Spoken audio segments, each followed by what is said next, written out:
kami yakini bisa membawa Luwu Utara keluar dari ketertinggalan. Fatima, lokasi ini kami pilih, kami komunikasikan kepada teman-teman untuk dijadikan tempat penandatanganan sebuah memorandum of understanding atau kesepakatan antara kandidat dengan entitas energi baru, bukan tidak beralasan. Tempat ini adalah kawasan kawasan istana Kedatuan Luwu di abad ke-15, dan pada saat itu Kedatuan Luwu dipimpin langsung oleh putra Malangke, Andi Tatiwaru. Dan pada saat itu pula Islam sebagai rahmatan lil alamin diterima di Sulawesi Selatan, dan disinilah Islam menyebar dari Fatima untuk Sulawesi. Spirit dan kebesaran masa lalu Bapak Ibu sekalian yang menjadi pijakan berpikir kami agar tempat ini menjadi saksi sejarah bahwa hari ini kita berkumpul di sini menyepakati poin-poin yang akan kami sodorkan kepada Pak Bupati Muhammad Taharuk.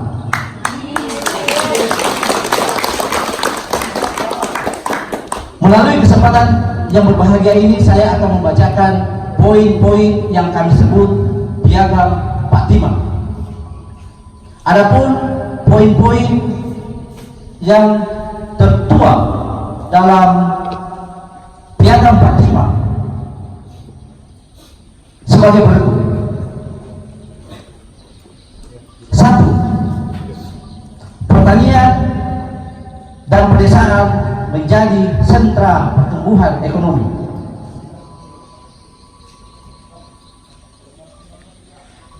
Ayat yang tertuang dalam poin pertama adalah 1. Zonasi wilayah berbasis komoditi yang tertuang dalam RT RW atau rencana tata ruang wilayah.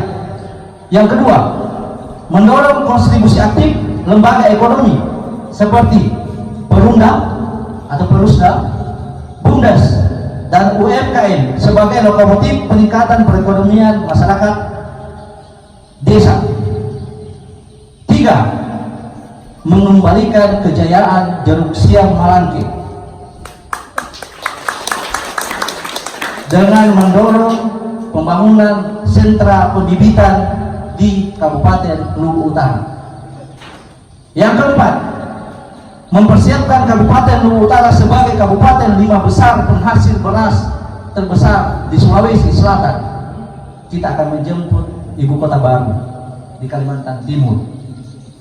Maka nanti ada poin kesepakatan juga bagaimana kita mengelola Sungai Rongkong tidak lagi bencana tetapi menjadi berkah untuk menjadi nomor 5 produsen beras, dan kita akan bisa menjadi penyandang pangan untuk ibu kota baru yang akan datang.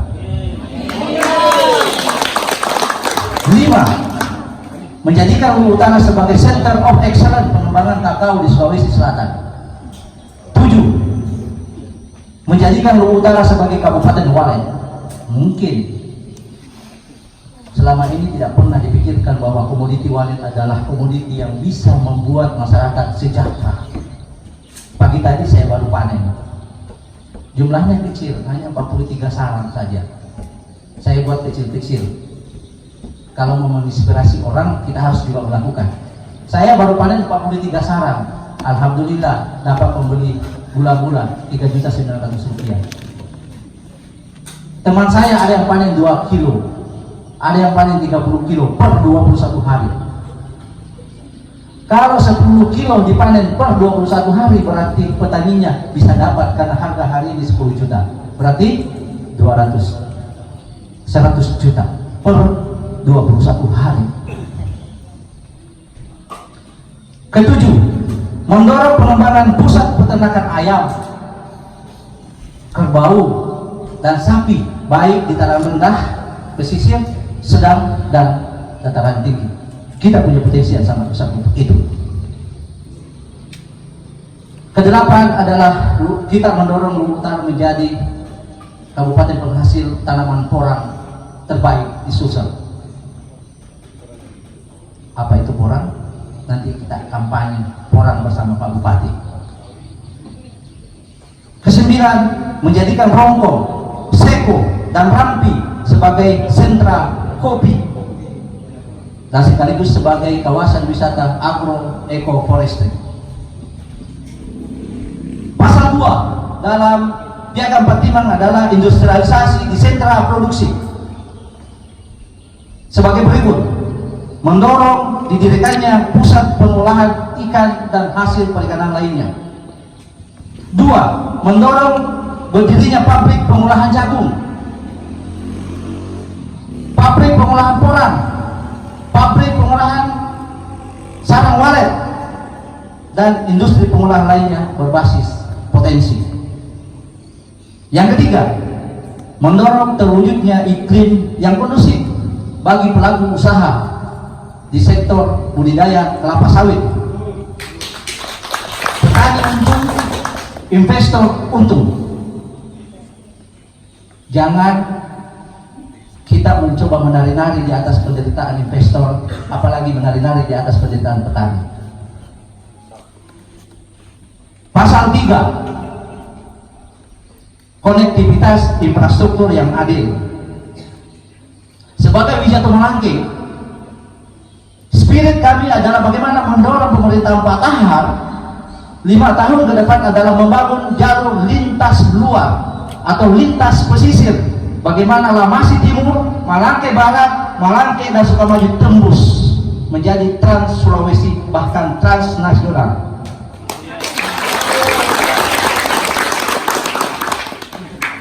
Dua, pembangunan jalan-jalan desa dan jembatan bagi wilayah yang terisolir. Ketiga, pembangunan jalan akses darat dari wilayah Malangke, Malangke Barat menuju pesisir Teluk Bone. Melatoki kasih Pak Bupati, minta otona atau Malangke parkir di Olona Tasige. Jadi harus dibangun jalan akses darat. Apakah lewat Patimang ini atau lewat Desa Pau sana? Yang mana lebih layak? Kita serahkan nanti oleh pemerintah kepada pemerintah. Kelima, di pasal 3 adalah normalisasi Kota Masamba dan Rada pasca banjir bandang. Ini adalah sesuatu yang mutlak harus segera dilakukan. Jangan kayak hari ini Masamba kota mati. Pasal 4, penanganan das Rongkong dan das lainnya secara terpadu. Poin 1, mendorong pembangunan bendungan Sungai Rongkong. 2, mendorong pembangunan PLTA, pembangkit listrik tenaga air sebagai sumber energi di Tanah Luwu dan Sulawesi Selatan. 3, melakukan reboisasi di bagian hulu sungai beberapa das yang ada di Kabupaten Luwu Utara. 4, melakukan normalisasi dan pembangunan tanggul pengendali air. Mohon izin Pak Bupati, hari ini keluarga kami di daerah Malangke Barat bagian barat masih tergenang banjir. Itu karena bendungan tanggul-tanggul yang dibangun swadaya hari ini masih jebol. Dan perhatian pemerintah, perhatian selama ini belum serius. Kami berharap, harapan itu kami titip di piagam ini untuk penanganan banjir jangka pendek. Yang kelima, mewujudkan hutan sagu untuk daerah pinggir Sungai Rongkong dan daerah-daerah strategis lainnya. Sagu adalah simbolisasi Luwu Utara. Sagu adalah logo kita. Sagu jangan pernah dilupakan. Yang terakhir, pasal 5, SDM yang handal untuk masa depan. Poin 1, menyediakan beasiswa kepada siswa berprestasi termasuk mantan ketua-ketua OSIS di tingkat SMA untuk gratis kuliah di universitas-universitas ternama di seluruh Indonesia.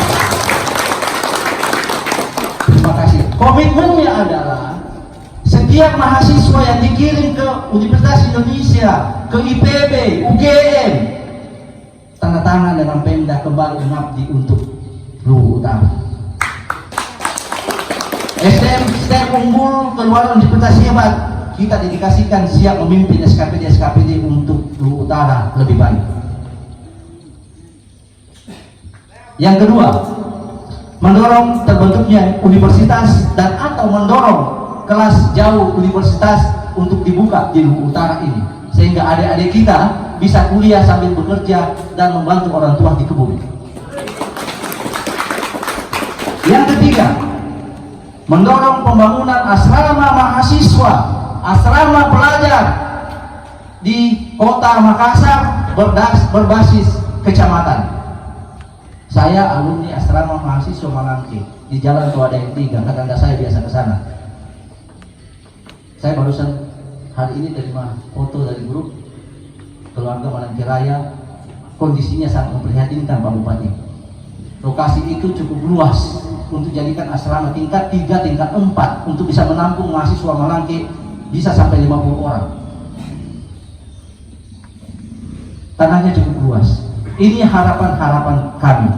Ini harapan-harapan energi baru yang kami titip di pundak Bapak.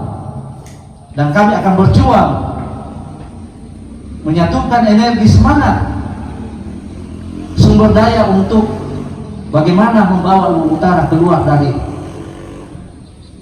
3 bencana besar. Apakah 3 bencana besar itu, Bapak Ibu sekalian? Sebagai penutup, Bapak Ibu, saya ingin mengabarkan dan kabarkan kepada keluarga kita seluruh Luwu Utara, bukan hanya Malangke Barat. Kabarkan bahwa Luwu Utara hari ini sedang sakit. Luwu Utara hari ini tidak baik-baik saja. Karena Luwu Utara tidak baik-baik saja, maka kami bergerak untuk melakukan perubahan besar ini bersama kandidat kita, Bapak Muhammad Aharu.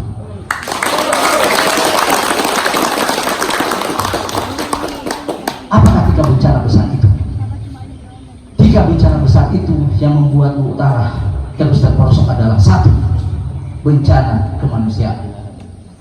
Angka kemiskinan Luwu Utara adalah nomor 3 termiskin di Sulsel. Miris, memalukan. Saya pernah tulis buku judulnya Luwu Utara Kepingan Surga, tapi kita masih nomor 3 termiskin. Ini sangat miris. Mengamanahkan niat baik, harapan tulus dari masyarakat Luwu Utara agar Luwu Utara bisa keluar dari ketertinggalan. Kami yakin dan percaya, kami sangat optimis di bawah kepemimpinan Bapak, Luwu Utara bisa keluar dari garis kemiskinan ini. Amin. Saya mengucapkan bismillahirrahmanirrahim. Yang kedua, kita bicarakan kita bersama. Terima kasih.